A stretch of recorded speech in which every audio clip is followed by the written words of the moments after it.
Our conversation is timely for a variety of reasons. First of all, Sonali has a new book coming out on January 14th entitled Talking About Abolition. Secondly, as we stand on the cusp of a new year, we find that many of the movements and movement struggles we've seen in recent years are still underway and have yet to achieve their goals, although I think some progress has been made. And after after tragedy, whether it's Eric Garner in New York City or Freddie Gray in Baltimore or Mike Brown or many of the other deaths we've seen along the way of Black people at the hands of law enforcement and other folks as well, we're seeing it yet again. And that's certainly relevant to Sonali's new book, tragically relevant given a news event in the last week or so. So first of all, Sonali, welcome back to the program. Thank you so much, Richard. Thanks for having me on.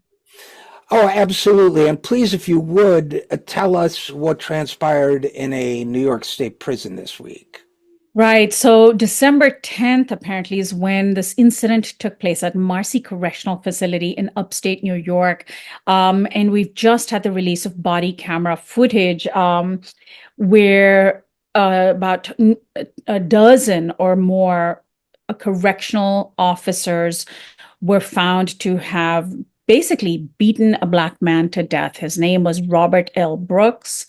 And he was brought in, as far as, the video shows. I didn't watch the video, I couldn't bring myself to, but I've seen stills from it and read descriptions of it. But basically, this was a Black man named Robert Brooks brought in, handcuffed, and already bloodied, and the police start beating him up so badly that experts watching the video are horrified. They essentially, as far as we know right now, broke his neck and he asphyxiated and was in a state of paralysis. And then, of course, as we've often seen in cases like this, the police officers did not even bother, when they realized he was dying, did not bother to try to administer CPR or help him in any way.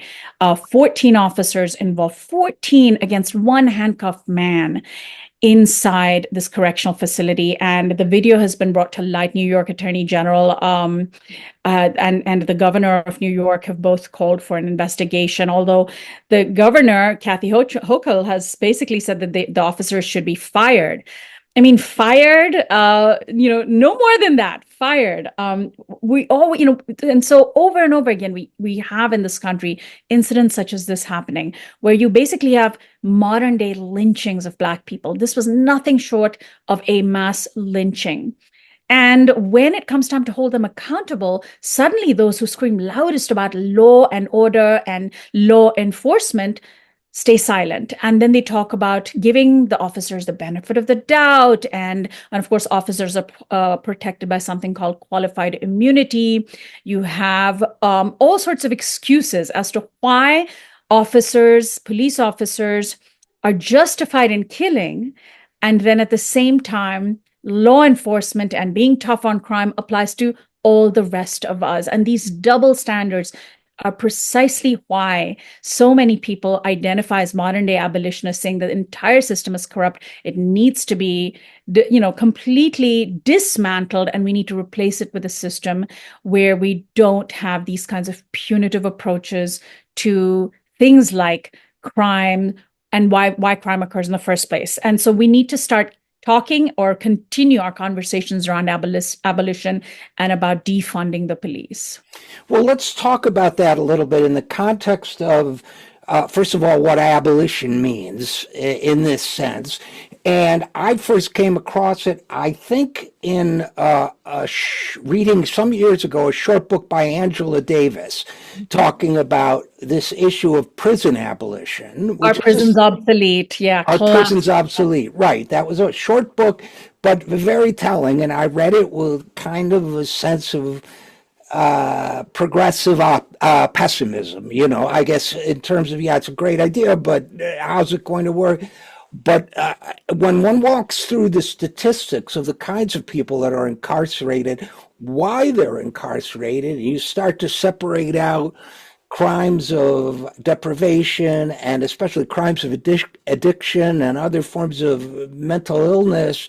First of all, you're left with very few people remaining. So you've already kind of 90% taken your way to prison abolition from there. If you think about hospitalizations and other forms of treatment, but so let's take them one at a time. Prison abolition and defund the police. And defund the police, as you know, since you're a expert in narratives, there was a little bit of narrative, detouring and hijacking there. But let's talk about prison abolition for a second, because I think most people in this country and maybe around the world think, wow, how is that even possible, right? I mean, they're just bad folks out there, and we gotta lock them away, right?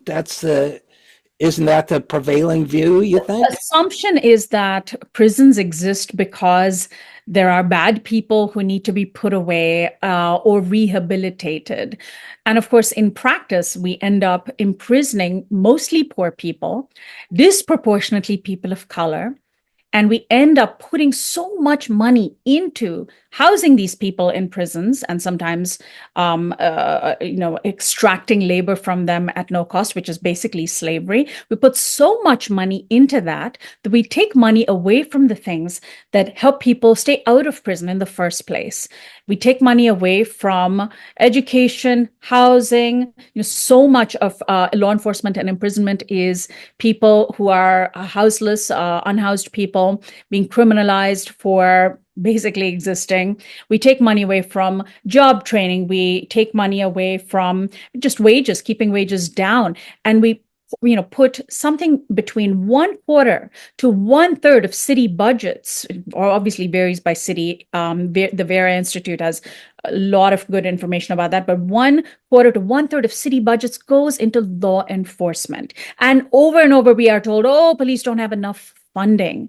Well, why do we need police in the first place if we were to ensure everybody had homes, ensure, for example, in New York City, there's law enforcement for public transit because they are constantly going after people who avoid paying fares. Make public transit free. Suddenly you won't need cops. Take the money you would put into cops into making public transit free, and you reduce the need for cops in public transit whatsoever.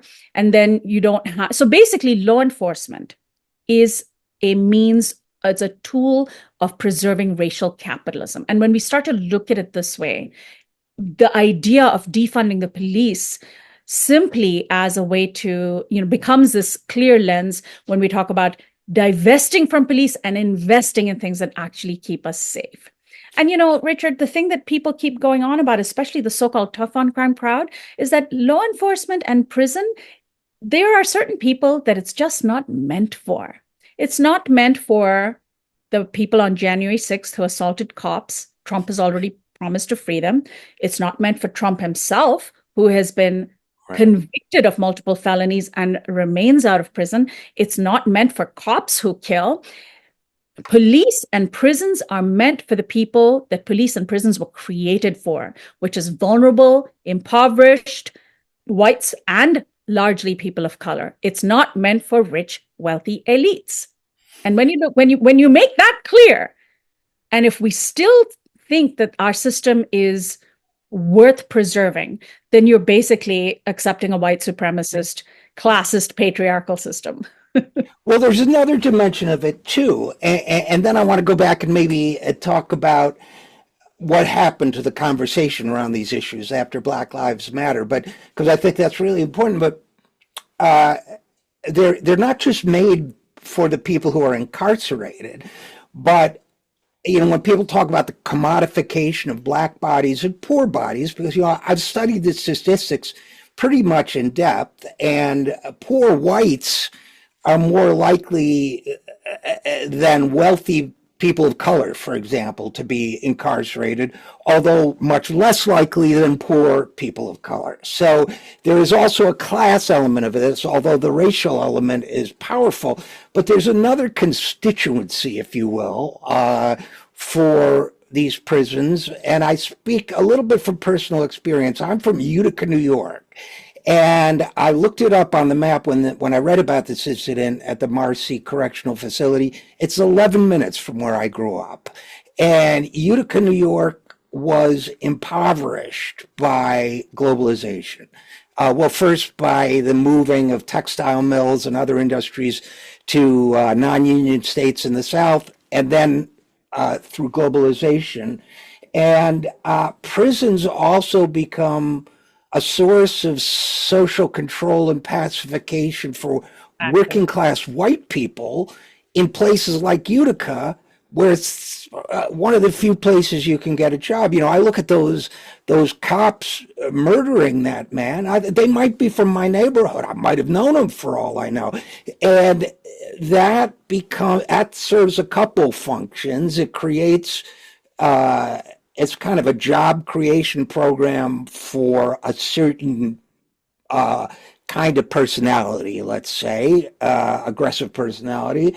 And it's a kind of pacification program. Because, hey, we got you the jobs at the prison. And of course, all of that requires the dehumanization of the prisoners themselves. But I mean, it does serve this sort of social control function in two ways, I think. What do you think? Yeah, I mean, I agree. When we pour money into policing, what we're basically saying is that there's some people that the only way in which they're going to be valid members of society is if you imprison them and punish them. And you know, this we also we make this assumption that prison is about corrections or rehabilitation, when of course it's not, because our entire society is set up to criminalize you for life. Once you enter the prison industrial complex, you are and you have a record. To be able to break out of the cycle of poverty is nearly impossible, and the chance of re-imprisonment, recidivism, is extremely high. The system is set up to not rehabilitate, to essentially write you off, to toss you away, to lock you up and throw away the key. And this, we can't keep living with a system like this. This is something that is just really, you know, it should be such a no-brainer, especially for Democrats, right? Like, we have a country where we ostensibly have a two-party system, and it was under Joe Biden that we should have seen some progress coming out of the 2020 racial justice uprisings. And instead, Joe Biden rode into office saying that he rejected the idea of defund the police, that he was pro-police through and through. And nothing was done in the past 4 years, and yet another Black man is dead, and so many more killings have continued. And in fact, if you look at, you know, this story that you and I are discussing came out in the news because there's video footage of it. But if you just look at the statistics of how many people police killed, unarmed people that police kill every year, those numbers aren't going down. They're steadily increasing. Every year, police kill more and more and more people. And Biden did nothing about it. And didn't want to talk about it, swept it under the rug. And now we have a person entering the White House who police are celebrating. They're saying this is, you know, he is basically pro-police. He is pro-militarization of police, pro-death penalty. He's bringing in Bob Kroll, the disgraced Minnesota police union head, as U.S. Marshal is who he's considering. So we're going to see, again, an issue that Democrats did nothing about, and that Republicans are going to now fast track into the wrong direction. And over again, these two parties act in conjunction with one another and then pretend that they're different. So if we want justice for the victims of police abuse, if we want to live in a world where our Black and brown children aren't demonized, dehumanized, and caught up in the system, we have to do something about it. And the beauty of the defund movement, which we can rename the invest, divest movement, if that makes us feel better, the care not cops movement, the beauty of it is that it helps everybody. So as you were saying, if we have, you know, if we understand that there's this class element to it, and we pour money into the things that actually keep us safe, a Green New Deal, Medicare for all, et cetera, we reduce the need for policing. That benefits everybody except wealthy white elites and white supremacists. Well, right, and it also forces the hand of those who political leaders in both parties who ignore places like Utica except when it comes time to throw them a few jobs in the prison system. And to me, I was thinking as you were talking, Sonali, that our entire prison system is built on a lie that everybody kind of nods and accepts.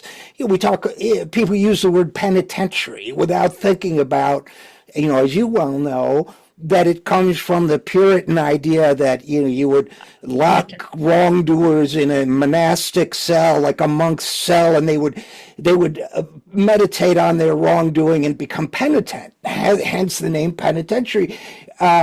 And the whole notion of rehabilitation, it's like the way people talk about the two-state solution while sending weapons to Israel. They don't think it's going to happen. They're not working to make it happen. So it's time to, rhetoric, because, we could talk about communication, ways of communication, but it's time to look at the prison system and say, this isn't working. So it's not just, a bunch of lefties sitting around blue skying, the ideal society. You guys defending the system are the ones with your heads in the cloud because it's not working. It's propagating crime. It's ruining people. It's endangering, it's ostracizing, endangering, creating a underclass through structural racism. How about we try something different based on outcomes? And see, that runs us right up against the sort of puritanical aspect of all this too, right? Because I don't want, a lot of people will say, yeah, but I don't want to treat criminals because they're bad people, Right. and leaving aside the fact that a lot of people in the prison system aren't guilty, but I don't want to treat them. I want to get even with them. I want to punish them.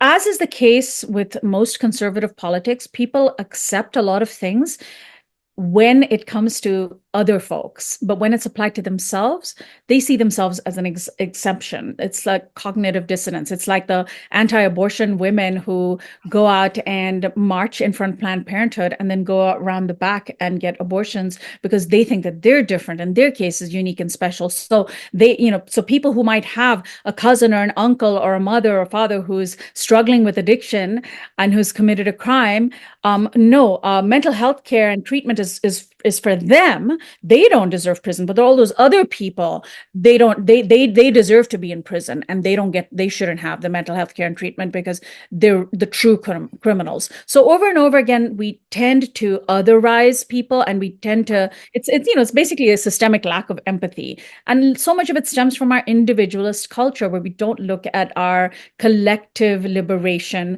as a whole. It's all, every person for themselves. And we pay the price for that. And I think that that's really, really sad because we do have to change the way we look at our society. And, one of the things that I love pointing out, I was thinking about it when you were talking. I've interviewed Melina Abdullah as one of the people I interviewed in my forthcoming book, talking about abolition, is Black Lives Matter LA routinely surveys city residents to say, okay, if you're city taxpayers, right? You should have a say in how your tax dollars are spent.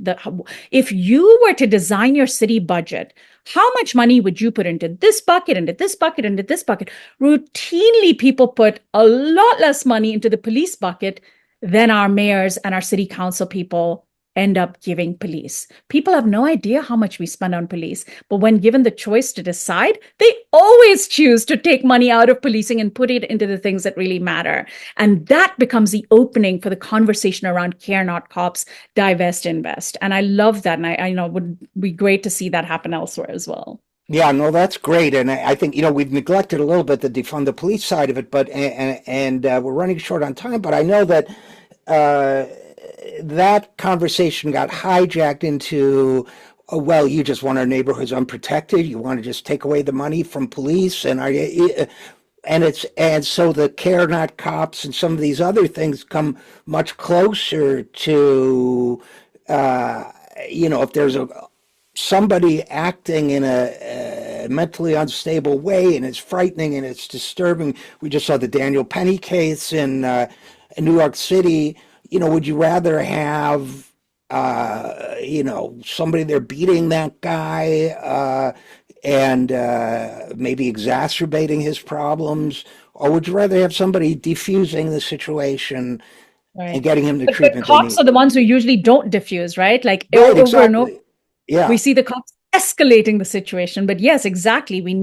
You're right. We need to have systems in place where there's people trained in diffusing the situation. So, for example, in Oakland, California, where Kat Brooks is based, she's another one of the people I interviewed. She is a brilliant organizer who has helped set up Mental Health First Oakland, where there are trained crisis management people that are an alternative to the emergency phone number that are available for the residents of Oakland, where, if you have a Black family who has a member of their family experiencing a mental health crisis, and you call the cops on that member of your own, or you call 911 just asking for help, the chances of them sending a cop who's going to end up killing your family member are much higher. People live in fear of calling 911, and these sorts of incidents go untreated. But if they had an alternative that they knew they could trust, where an unarmed, trained person was going to come and help diffuse the situation, help give their family member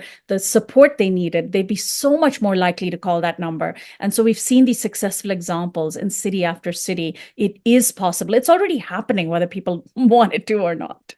Well, we're going to have to, Yeah. one of the next times we get together, Sonali, we're going to have to, I'm going to have to read the book Yes. and I'd love we'll that. have to go over it in detail because this is exactly what people need to hear, not just phrases that the right or the center can reinterpret however they want, but concrete examples of how to build a more humane and liberating system. So we're just going to have to do that, I We're going to think. have to. Yes. Thank you so Yeah. much. We depend on your support here at the Zero Hour, so please give whatever you can at any of the links you see on your screen. Thanks so much.